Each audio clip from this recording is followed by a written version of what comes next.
Okay. Okay, welcome everybody. Yoga and social responsibility.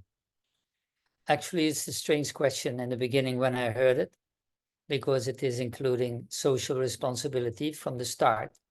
And I like to explain a little bit tonight what my idea is about social responsibility according to yoga. And I have to start with actually the sentence I sent to the organization, that we are only one family in this planet, on this planet, in this universe. We are made from the same 5 elements: earth, water, fire, air, and ether.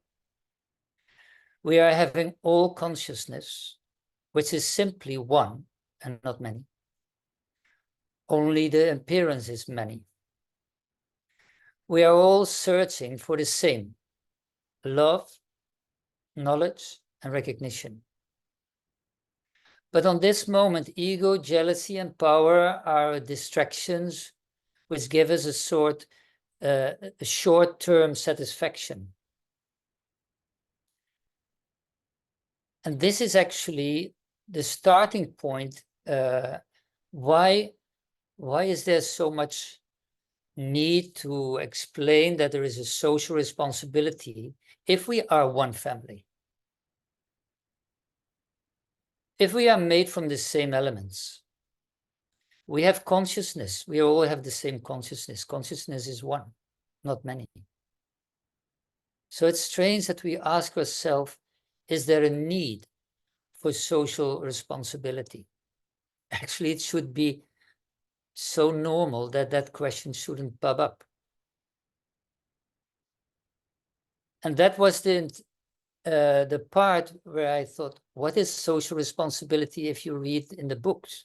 So they say social responsibility is a moral obligation on an individual to take decisions or actions that is in favor and useful to society. So is yoga giving you that social responsibility? Oh yes, definitely it is giving that. You know, the story is actually, when we are a little child,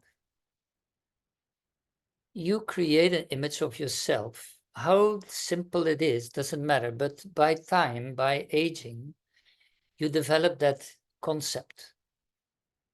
And your concept is influencing your daily actions, feelings, and thoughts. And if we are growing up in a very individualistic society form, then you can imagine that our state of mind is becoming also a little bit in that direction. That it becomes like a normal habit, a normal behavior to just take care of yourself and not for the rest.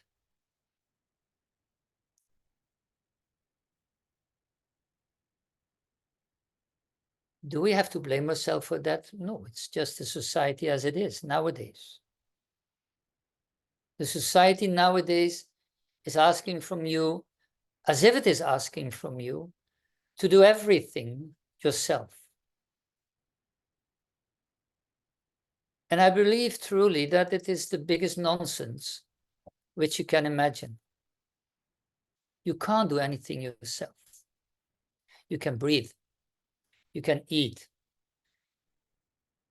But who made these clothes? Who made that picture behind me? By the way, this picture behind me is from my guru and my teacher, Brahmrishi Vishwatma Bavriji and Swami Yogananda.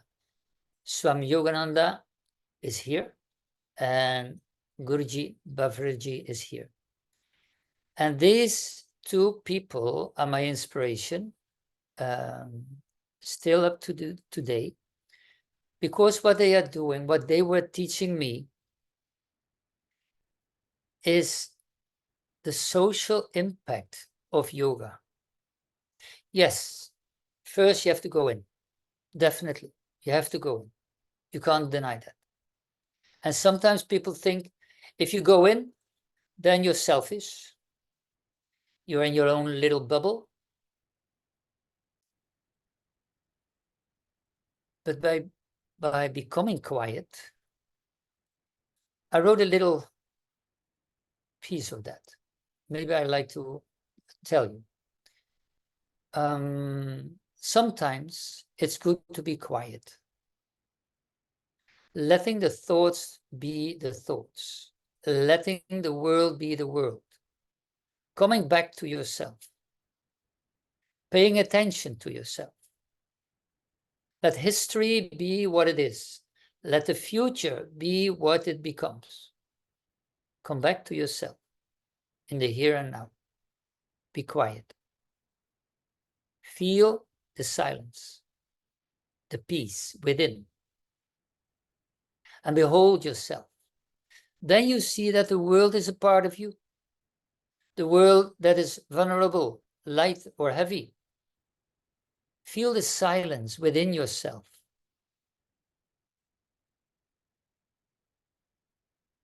We need to go in to realize who we are, how we can behave towards society, how we can behave towards other people. Because my first story about you are creating your own concept, your habits, your opinions, it's very personal, very relative, and actually it has not that much value. Your opinion, your way of thinking, your picture of the world. It is such a changing something, changing thoughts, that actually when do you take them very serious? It is only the frame through which you can see and understand the world in front of you. It's only that frame that gives you some stability. But that frame is also changing constantly. And the funny part in this whole story is that we sometimes have the feeling that we are really this person who we think we are. That you really think that your concept is the concept. But if we go inside and we see that concept from a distance to be the watcher of our own concept, then you know, oh my God, I create this concept from my experiences, from my emotions, from my perspective, just from my part. And that means it is very relative. It is very limited. It is very, it is not the truth. So if we can allow ourselves, if we can accept ourselves that this is only a concept, this is a changeable concept. If you want to read something in the sutras about changing concepts, right? You have to read 115, which is giving you the information about changing. Everything is changeable. Everything is changeable. Nothing is permanent. So also your concept is very limited. Your concept is very limited in the way that it is changeable constantly. But first we have to accept that part. And if we understand why we are acting like this in this society where individuals are more important than the group, then we will realize that basically we are one big family. I can't repeat it too much. We are one big family. We have to do it with each other. Whether you like it or not, whether your ego is unhappy with this or not. Your ego is not that important, sorry. Because in the text of Patanjali, it is so clearly written in the yamas and the niyamas. And I want to walk through the yamas with you, because I think that's the biggest part, the first part, where Patanjali write down how you can become a good human being. Not how to become a good yogi, but how to become a good human being. Maybe not everybody will reach samadhi. Okay. That is possible. We need a few lives more. But everyone, each of us, can reach that level of to be a good human being, a kind human being. That's doable. But there are a few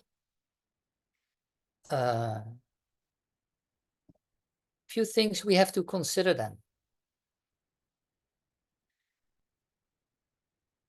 My guru said that aparigraha, non-possessiveness, is the most important one of these 5 yamas.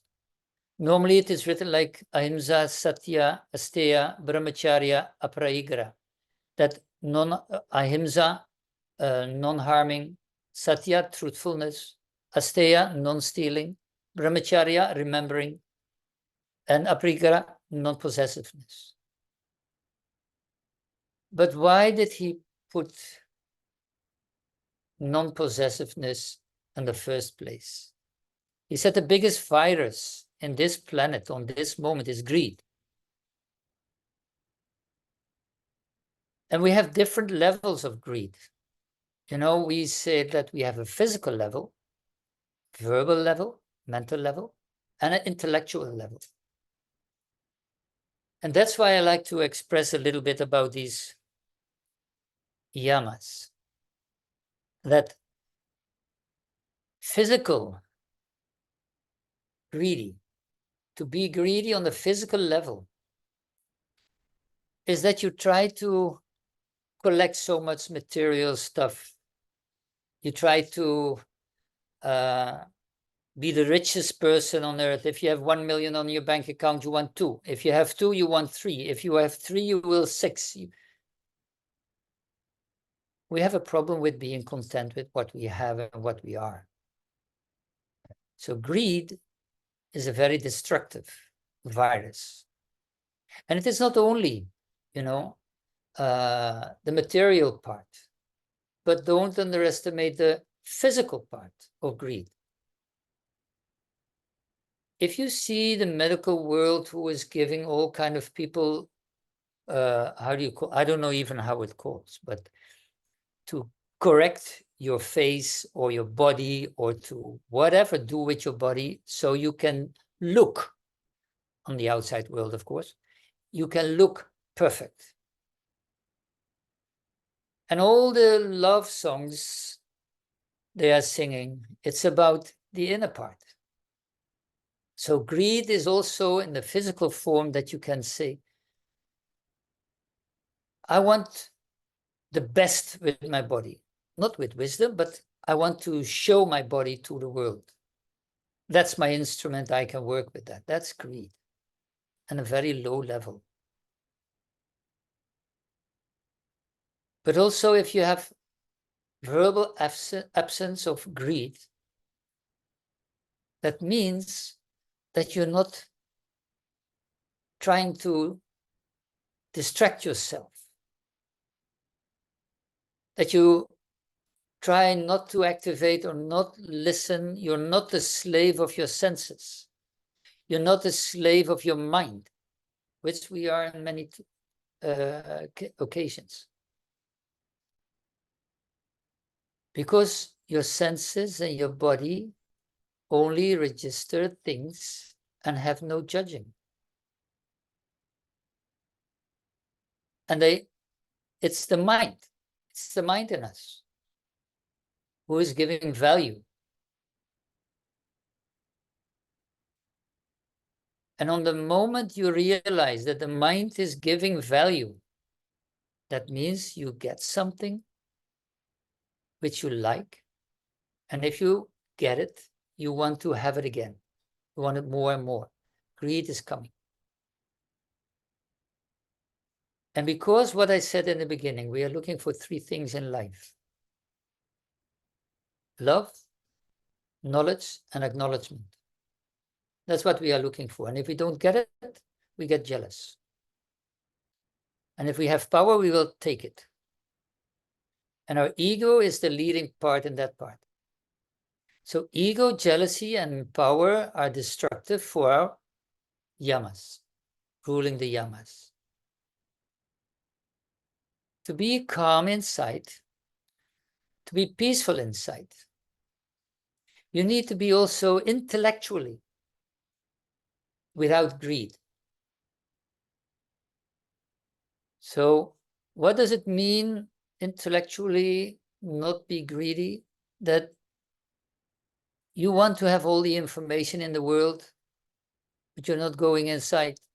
But you want to show the world a big library of all your books about spirituality, about flying in the air.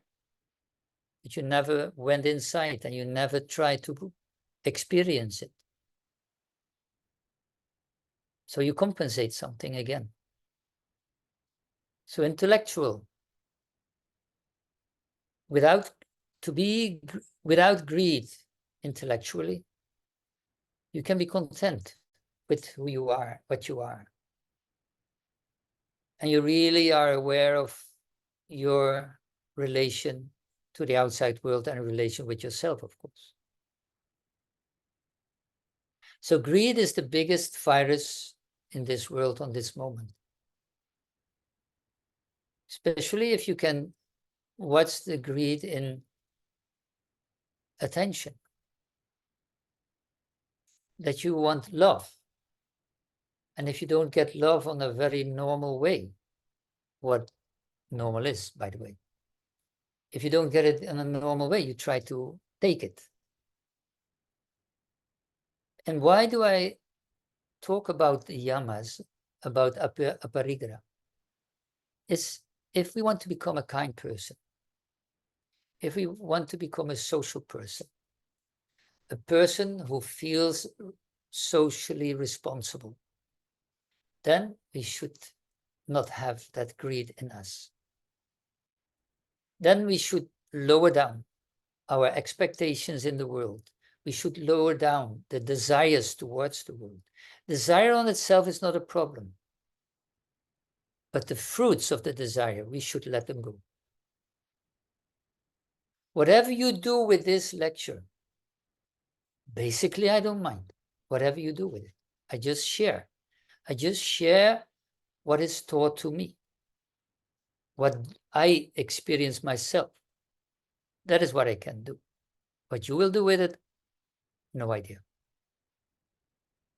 So greed is the worst virus. And from greed, all the other yamas will get bigger and bigger and bigger. Because when we come to brahmacharya, it means actually the control of calm. Calm is desire. And many times people think it is a sexual desire you have to control. But brahmacharya is celibacy that they say, you know, you shouldn't have sexual activity, but it means more, brighter word. It means more like, you know, we should control our desires. Physically, senses, with the senses, with the mind, with the ego, with the intellect. We should control these desires, which are popping up from our senses, from our body, from our mind, ego, and intellect. If we can control them, if we can lower them down, that means brahmacharya. You shouldn't distract yourself. Physically, definitely, you should have sattvic food, a sattvic lifestyle. And a sattvic lifestyle means that you try to organize your life in such a way, even if you're living in a big city, to live a life in a sattvic way, in a pure way, purest possible way. And that means also that your company, that is what written down in Patanjali also, you will change with your company if you start up this path. You don't want to yell, you don't want to offend people. No, you want to be kind. So don't distract yourself. Don't try to go to places where you don't like to be. And then you will realize with intellectual celibacy that all these desires inside has nothing to do with the world outside. The world outside is just triggering them. But it is all a state of mind. It's all a state of mind in the way that all your desires are made up here. And if we are realizing that these desires are just, popping up and going away, the mind is searching for satisfaction in the world outside of us. Because we are looking for the love outside. We're looking for the recognition outside. We're looking for knowledge outside. We are used to watch, to act in the outside world. But if we really go inside, we will find everything there. So realizing that these desires are popping up from inside, so we can try to find the root cause of these desires. And if we find the root cause of these desires, we maybe can change them in value. They are not that important anymore. And if they are not so important anymore, they won't pop up so strongly again. Then we have asteya. Asteya is not stealing, non-stealing. We are stealing a lot, I think. And I don't talk about, material stealing, going to a shop and steal some candies or whatever, or steal material stuff. That is the most easiest part, of course. But what I really mean is in relational matters. Are you stealing the attention which somebody else was getting from a person? That is stealing. If you steal one's dignity, one pride, one happiness, or if somebody will have a moment of glory, you want to interrupt and tell something also. Humbleness is a very perfect word for somebody who is practicing yoga, to be humble. Give the people space. Give them what they deserve. Don't try to take it. It will not be beneficial for you. Finally, it will not. Because if you do it, it is only with the intention to strengthening your ego, to feel that you be recognized as, oh, I did this or I did that. But stealing is a habit if you don't get anything. You try to steal it, and maybe in a subtle way, maybe on a more in the picture, but it is more like try to give the other person the attention who that person deserves. Don't come in between. Stealing is a very subtle way. If you have friends and you try to take the attention of the biggest, most important friend of all among them, because you want to have that attention. So can you imagine in this one, asteya, non-stealing? Why do they say that? Because internally, we have yamas to yourself and to the world outside. To yourself, is you don't steal from yourself. That sound maybe strange, but you steal from yourself the peace and the silence, which can be there. You can enjoy that. No, instead of that, you go outside. So you take away the opportunity inside of yourself that you can be peaceful and silent.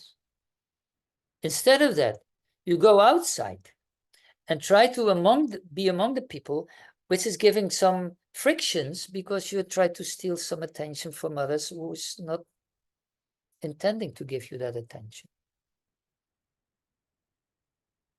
But you're not realizing yet that that peace and silence in you is still there, it's waiting for you.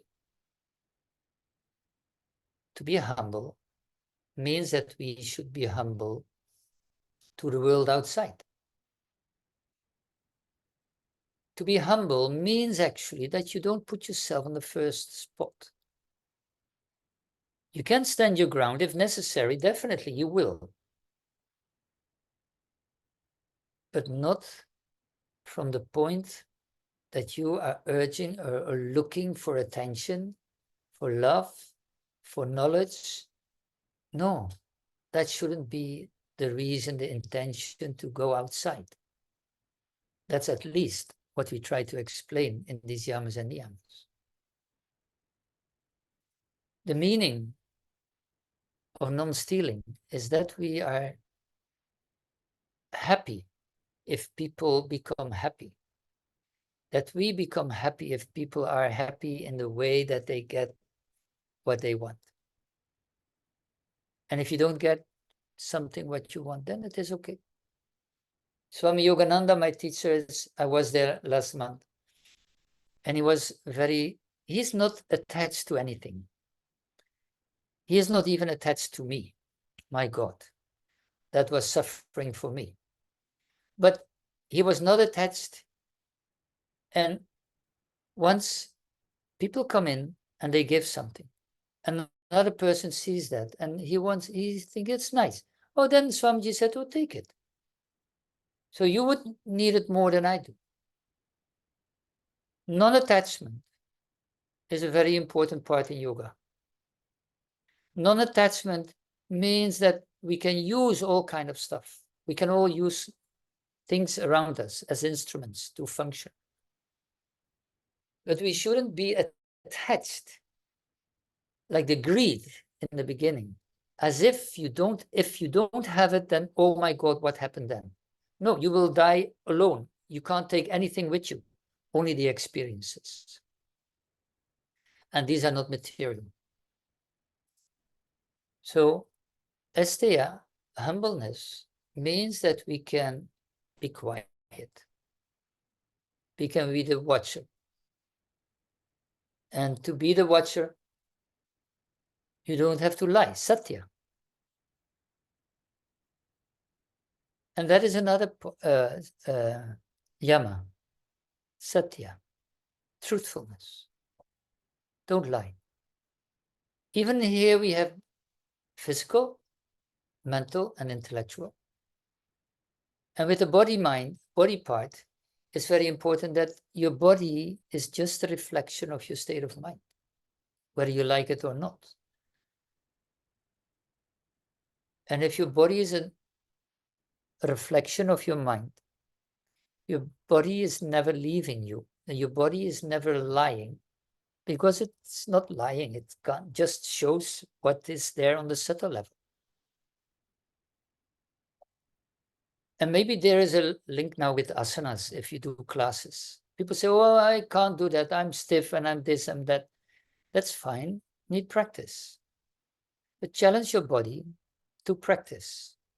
To practice these asanas, practice these pranayamas, and experience, just experience. I'm not looking for a split or a handstand suddenly out of the blue. No, no, no, no, no. It's the experience you can have by doing them, because your body is very clear, crystal clear. Body-wise, you can say, yes, your body is telling you a lot, really a lot. Because And that is also the part, why are we giving all kind of asanas, which was not so common in India, by the way, but okay, in the West it became more popular. But you have to feel the difference between the yoga asanas and gymnastics. Gymnastics is for the body-wise.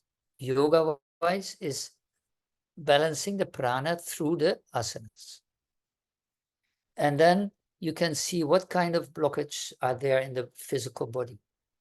And like I said, body doesn't lie.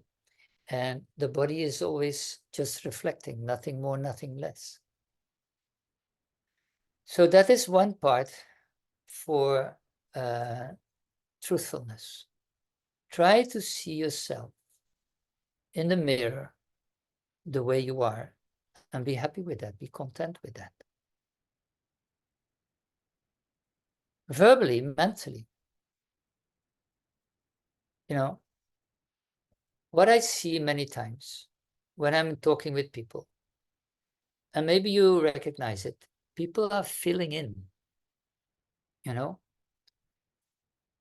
People are trying to filling in before asking if it is correct or not.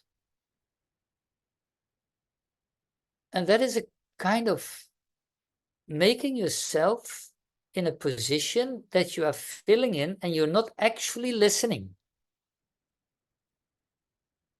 And then you say, yeah, but I think that he is this and this and this, but you never checked it. So speaking the truth is listening. Actually, by really speaking the truth means that you are able to listen and not filling in. Not filling in a way that as if you are thinking the right thing. I see it with many people. And maybe it is, maybe it's a little bit black and white, but my female students, they have the intention of to fill in before asking. And that is the question many times. Don't try to fill in, but try to listen. Be empty yourself and listen to what the other person is telling you. Because expressing the thoughts, the feelings, and the problems, and the complaints, etc. People are really capable of doing that on their own. You don't have to tell them that, oh, you feel this or feel that.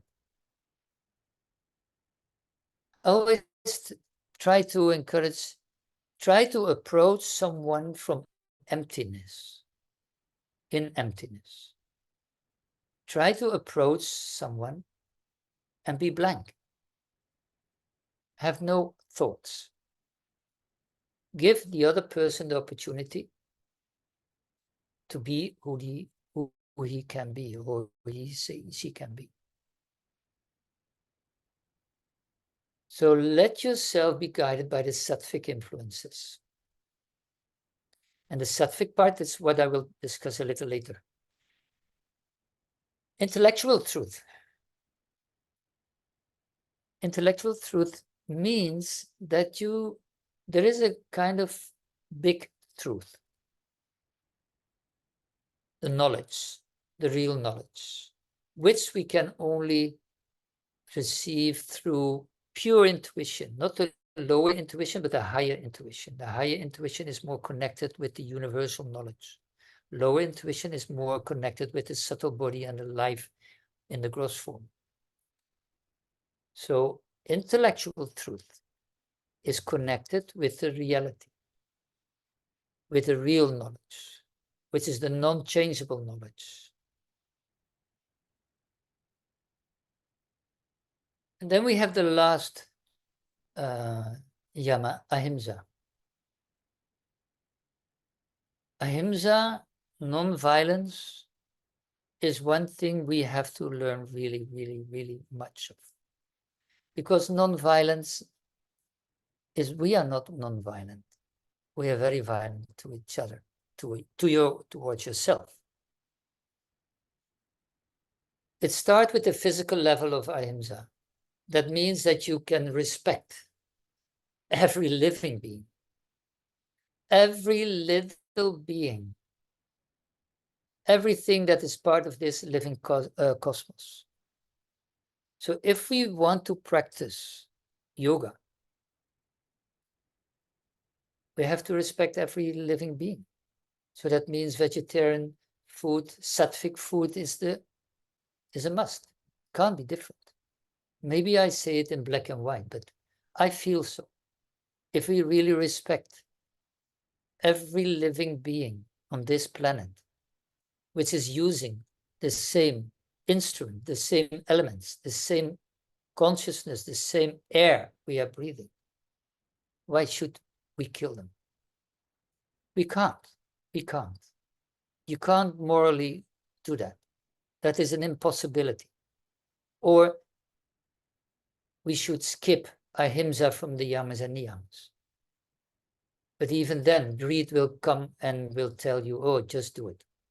Because greed is also connected with habits. Hold your habits.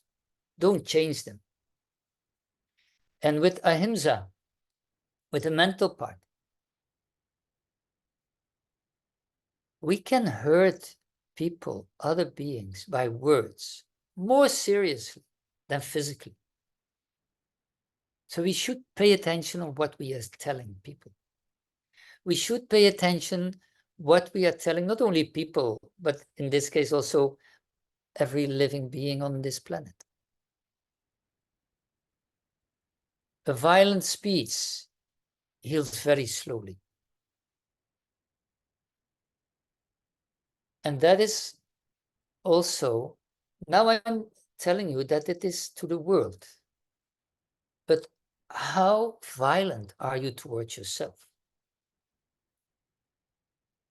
But if you look to the world with intellectual ahimsa, we need to keep the conflict to the core where it starts from.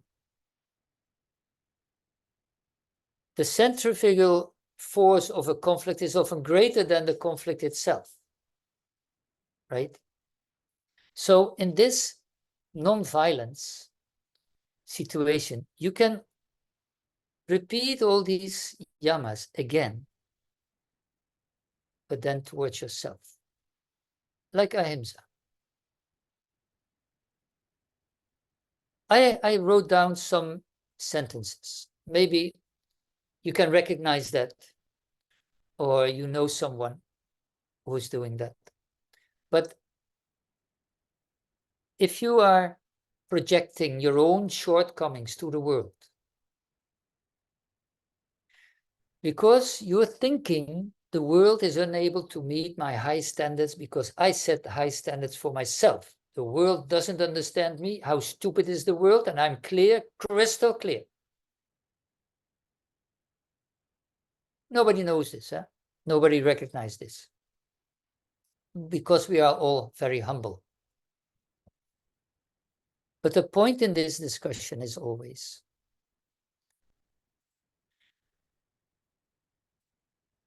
why do we put a high standard to ourselves?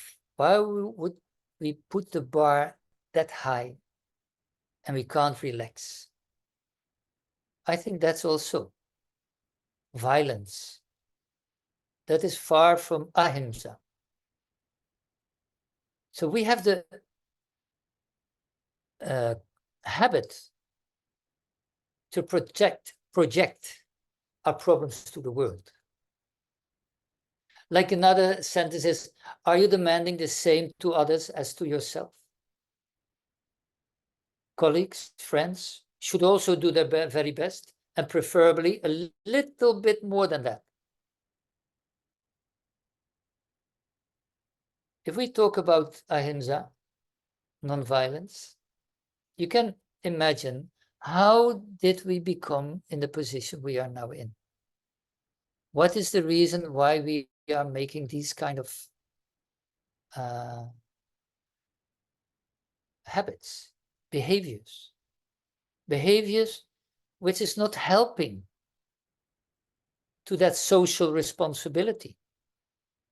because we want to be a kind person. So if you can recreate your society, your area, your people, with where you work, where you live,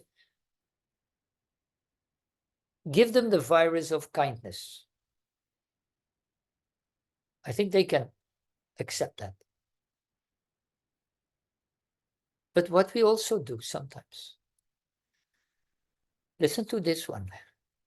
Are you sabotaging yourself to grow or to learn, to step out of your comfort zone? Do you also hide behind your standards and values and your self-invented concept of life? Or are you able to open your mind and really listen to others?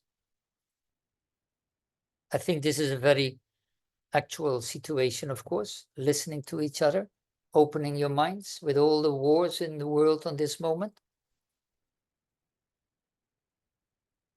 Or are we blocked? Are we prisoners of our own bubble?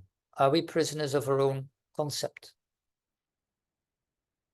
In that way, you can ask yourself, what is basically the need of people? If we talk about, you know,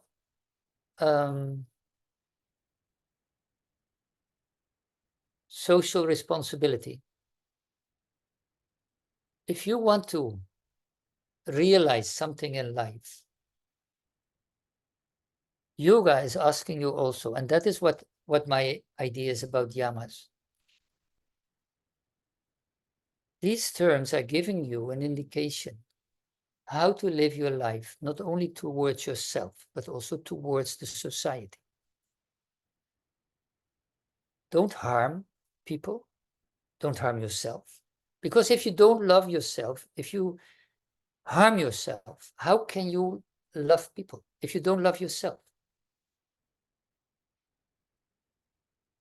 If you feel all kind of shortcomings, go inside. Everything is there what you need.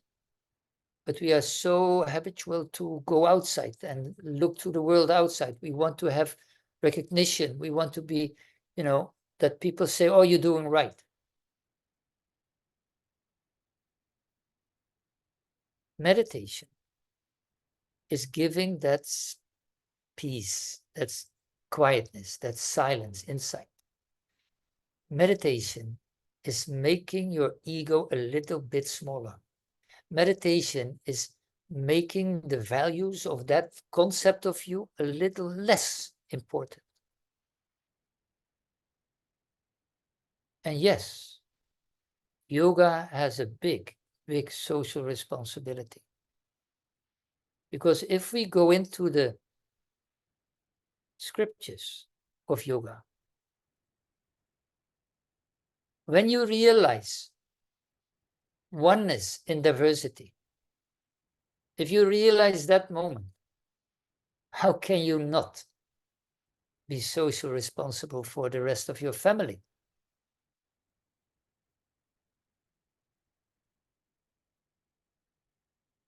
To ignore the point that we are one big family is to go inside and not go inside, to believe in the individuality, that you are very important, that you might be very important and you should have some fame.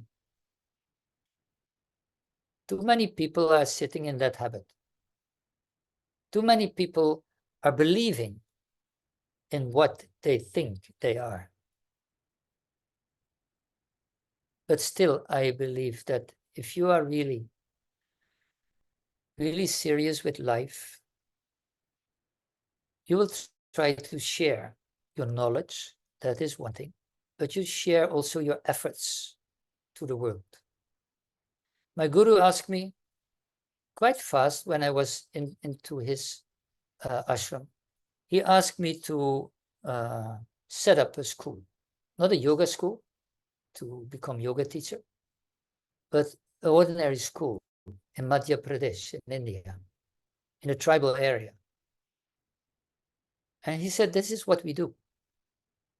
This is what we should do. Help people around us, help the family who are illiterate, help those people who need our support.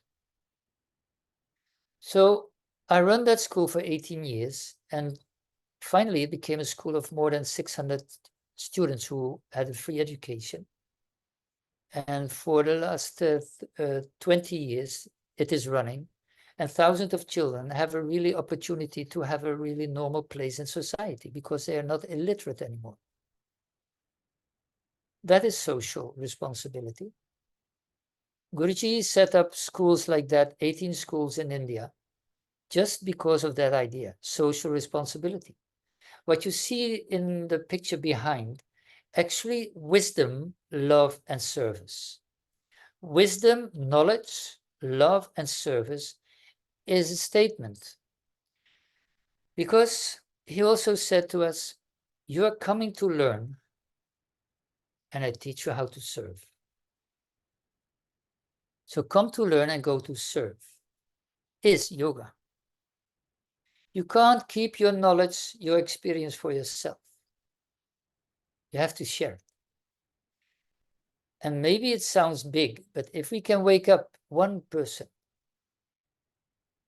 and let him realize that there is more on earth, between heaven and earth, that the spiritual path is a path which we have to walk, all of us. And that spirituality actually is the biggest answer for all the peace in the world.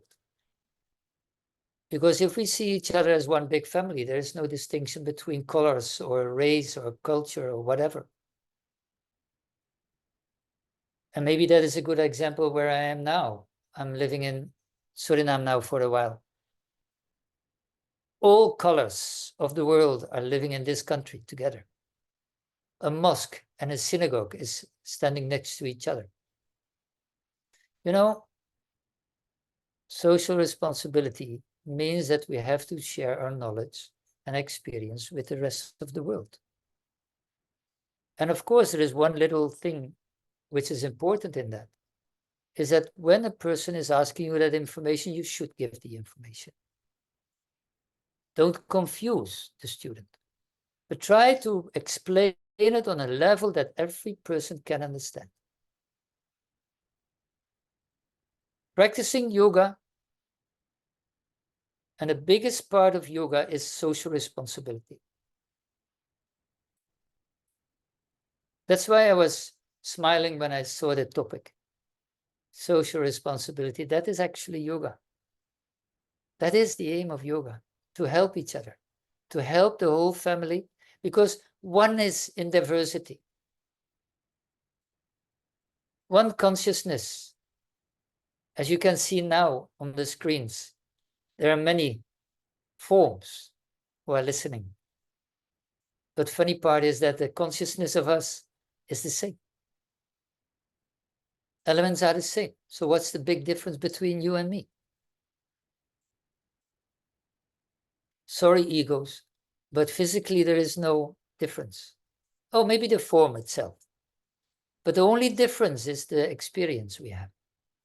The experiences we have had. That makes us different from each other, but nothing more than that. And if we start looking at each other for the package, then we are on a very low level. On a tamasic level. And that's the last part I want to explain, that you have the opportunity, you have the choice, that basically we are human beings, and a human being is by nature Rajic. We know Sattvic, Rajic, and Tamasic. So by nature we are Rajic. But your free will is to choose to be influenced by the Tamasic side or by the Sattvic side. Are we going to the Sattvic side of our life, or do we stay on the Rajic and Tamasic side of the life? Because the purpose of this life is to go into that Sattvic part of life and control the Rajic and Tamasic part. I will tell you, if you're in the Sattvic side and you're controlling the Rajic and Tamasic, this world will be heaven on earth. Then we have only Sattvic people. And Sattvic people, They see one is in diversity. Sattvic people feel and know that universal love is only universal love, and that is everyone. That is the divine. That's why we say namaste. I salute the divine. I bow for the divine in you. That means if somebody is telling you that he is acknowledging his separate part of existence, but he is connected with everyone. You're simply in a body, but that's all. You're not that body. That body you got from your parents. Your name you got from your parents. What is yours? Come on. The only thing what is yours is your memory. Nothing more or less. The only thing what you own is your experiences, which are stored in your chitta. And these memories, these experiences, they are creating a kind of artificial concept, artificial way of thinking, which you created yourself during this life, influenced by previous lives, but nevertheless. So you're behind the wheel. You're the captain of this ship. And the world is facilitating you, not other way around. The world is facilitating you, so use the world. Don't be slave of your hormones. Don't be slave of your habits, of your way of thinking. But try to realize, really realization of who you are truly. Then you become a sattvic person. And from that sattvic person, you will help the society. You give the society an upliftment. And that is what yoga and social responsibility means. We, as yoga practitioners, as people who love to practice yoga, to study yoga, we should uplift the society. Not the big society, but the society around you, the people around you. But don't go into your ego, of course, to think, oh, I will uplift you. No, no. Just by being kind. That's the only thing I'm asking from you. Just being kind. A kind person who is not judging. Because if you see oneness in diversity, there is one big benefit of it. You are realizing that each person is traveling on the same path. So you don't know what path he is walking now in the way, what is the problems or the karma on his path. So you will respect that person. Don't judge. You don't know why the person is on that path on that moment in your life. We can't judge. We don't know the truth. Especially not in this time. We hardly realize what is the real truth. Because there's so much fake truth, fake knowledge, fake information. So my request is try to be humble and don't have all kind of opinions about all kind of situations in this world, because everything is maybe manipulated and you just get into the trap and give an opinion and you think, yeah, that's a really good opinion. You can't do that if you make your own society happy. Make them happy with this knowledge. Try to uplift, not try to uplift, try to be kind in any way. I think that is our social responsibility. On whatever level you are in the society, try to be a kind person.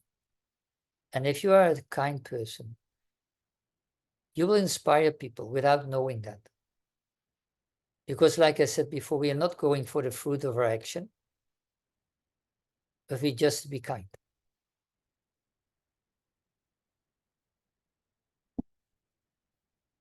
Okay, this was a little bit my story about social responsibility. And maybe if there are any questions, then please ask me. Or maybe everything was crystal clear to you. Thank you, Ron. I think that was pretty clear. Thank you very much. Thank you for reminding us that, in a sense, yoga is social responsibility. That was, yeah, and you put quite a lot of emphasis there on being humble and kind, which really, really resonated with me as well. Would anybody like to put their hand up to ask a question, or maybe put a question in the chat that we can read out for Ron? If you would like to, then please go ahead.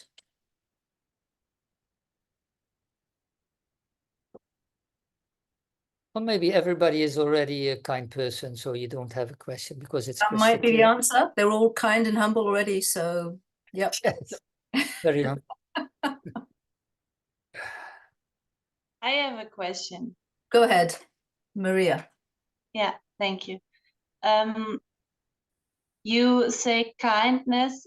Perhaps it's the English that I would like to explain, that you explain more what is kindness. Like, my association is friendly, to be friendly, to be open.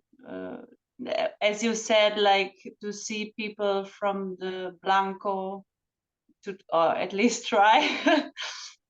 Could you say more about kindness? What is it for you? To be positive, to see always options, not be greedy for anything on every level, to be content. And kindness means for me that you give other people space. Kindness means also that I take care of myself well, because if I don't take care of myself well, I can't take care of other people.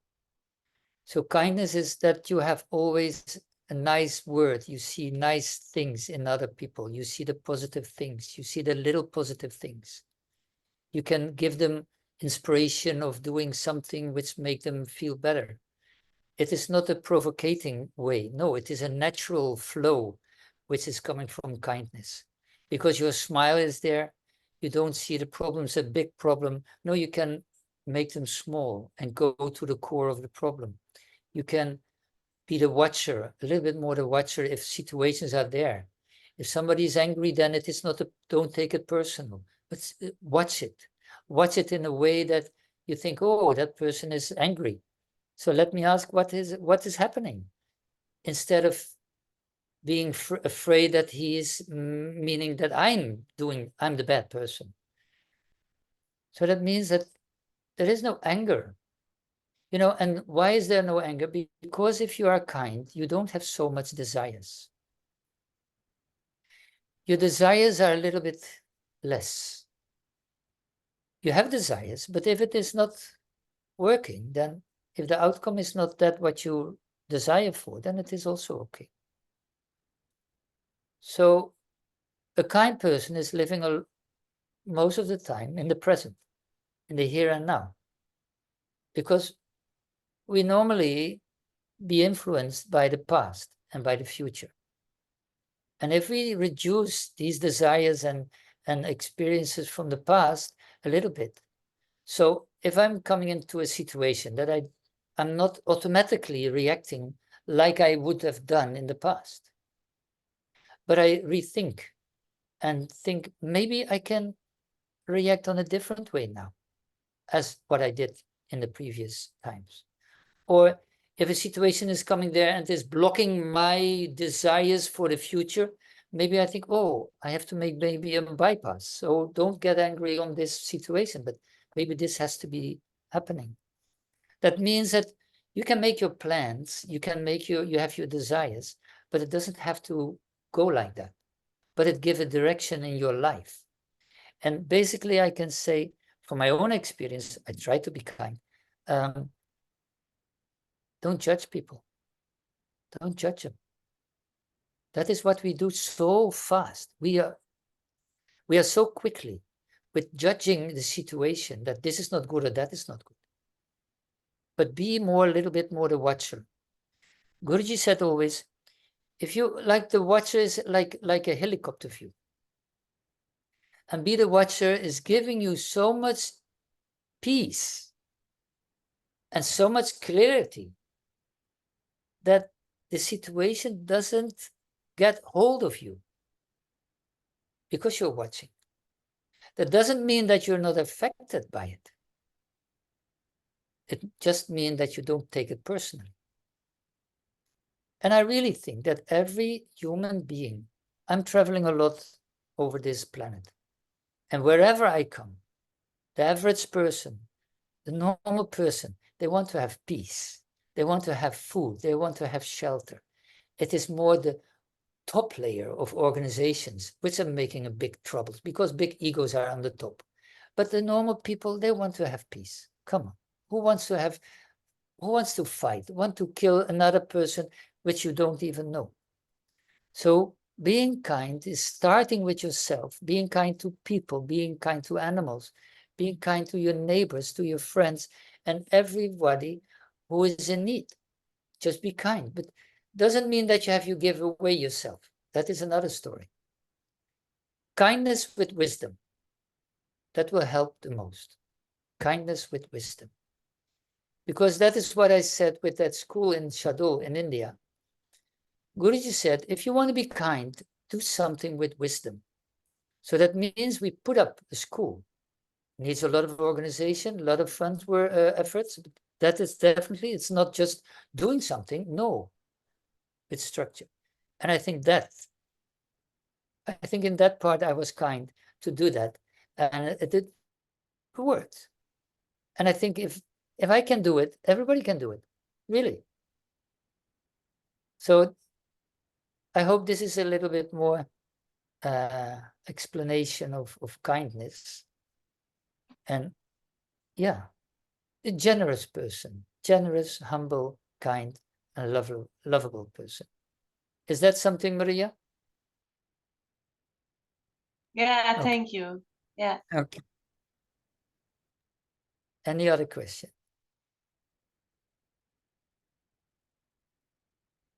So then it was crystal clear. Maybe they're still thinking. Okay. So tomorrow, at least, I will give this lecture in Dutch. Yeah. Same time, same place. And if I may express joy, in August, I give a retreat in Croatia on a beautiful island, Isch. And if somebody wants to join this retreat, you can look on the Surya International Yoga Study Center or Google my name. That is one I tell you that it is a really beautiful place on the island Isch, and beautiful ocean. And we do also a lot of yoga and philosophy, a lot of philosophy and meditation. Okay. Good. I have one question. Go ahead. So regarding the kindness,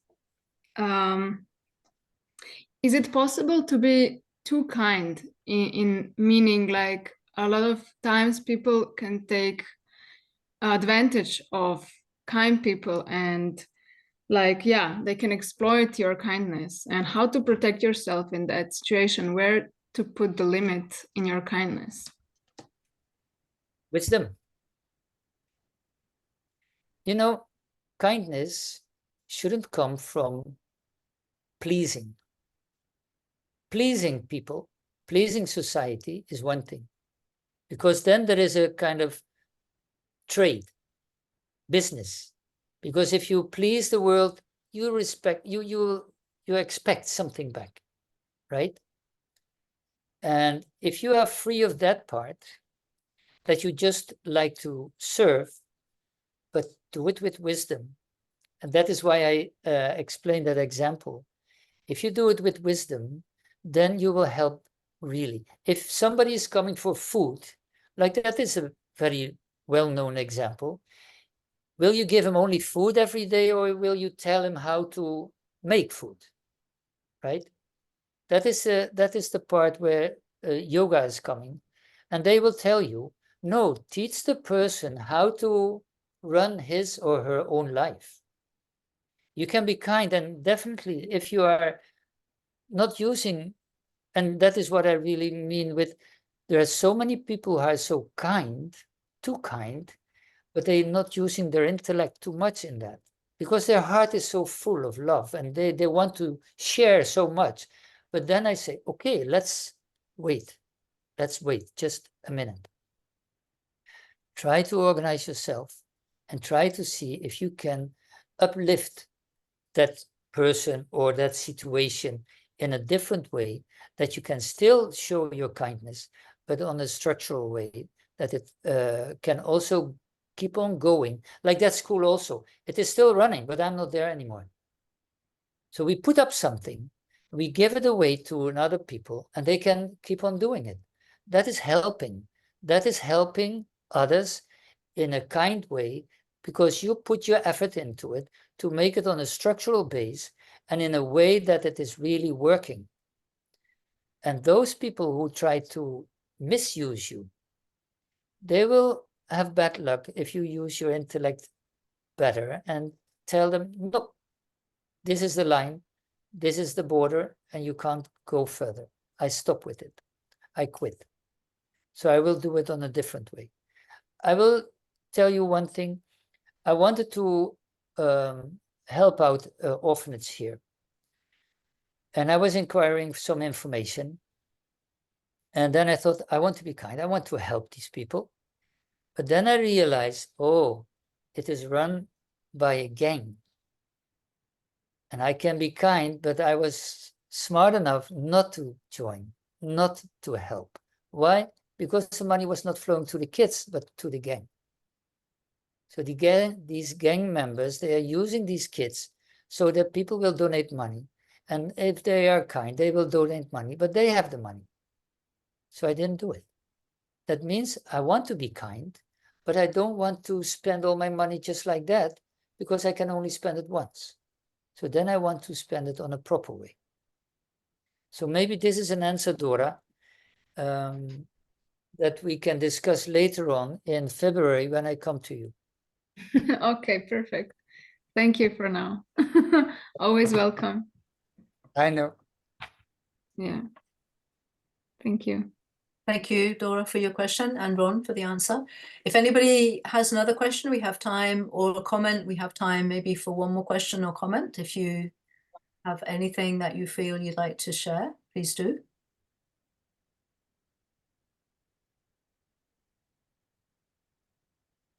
If not, then I'm just going to thank again Ron for his talk this evening. Thank you very much indeed. Thanking the EUI, of course, for facilitating these talks. And also thanking all of you for being here, joining us today.